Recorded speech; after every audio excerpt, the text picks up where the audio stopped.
Hello guys, నేను మీ Daniel Prakash. రీసెంట్గా ఒక చేదు వార్తని నేను విన్నాను. అది మీ దగ్గర తీసుకైతే వచ్చాను. రాజమండ్రి నియర్ బై డిస్ట్రిక్ట్లో 8 మంది యంగ్స్టర్స్ 14-18 సంవత్సరాల మధ్య ఉన్న ఆ వయసు కలిగిన యంగ్స్టర్స్ ఒకే దగ్గర ఒకే ప్లేస్లో చనిపోయారు. గోదావరి రివర్లో కమినిలంక ముమ్మిడివరం మండలంలోని కోనసీమ డిస్ట్రిక్ట్లో ఈ యొక్క విషాదం చోటు చేసుకుంది. ఈ విషయం తెలిసిన కుటుంబ సభ్యులు చాలా అంటే చాలా ఘోరంగా ఏడుస్తున్నారు. ఒక అబ్బాయి గంగవరం మండలంలోని వాళ్ళ చెల్లి యొక్క ఫంక్షన్కి హాఫ్ సార్ ఫంక్షన్కి పిలిచారు.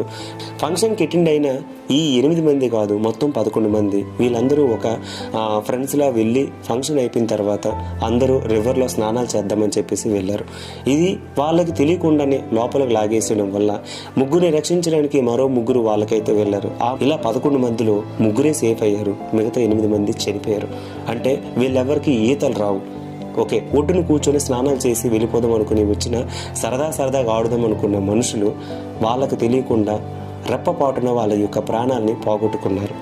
ఇది రాకుండా ఆ భయంతో వాటర్లో దిగి అది వాటర్ వెనక్కి లాగేస్తుంటే ఆ భయంలో మనం ఎటువంటి పరిస్థితులను ఎదుర్కొంటామో కూడా తెలియదు. సో ఎవరన్నా సరే ఇలా ట్రిప్పులకు వెళ్ళేటప్పుడు కొంచెం జాగ్రత్తగా ఉండండి.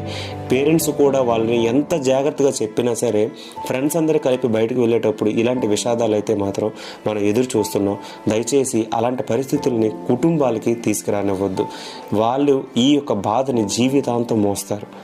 సో వాళ్ళు ఈ ప్రాబ్లమ్ని ఫేస్ చేయకుండా ఉండాలంటే మనం బయటికి వెళ్ళేటప్పుడు జాగ్రత్తగా వెళ్ళాలి. ఇంటికి నుంచి బయటికి వెళ్ళామంటే అదే ఉత్సాహంతో ఇంటికి వచ్చేటట్టు మనం హ్యాపీగా ఉండాలి.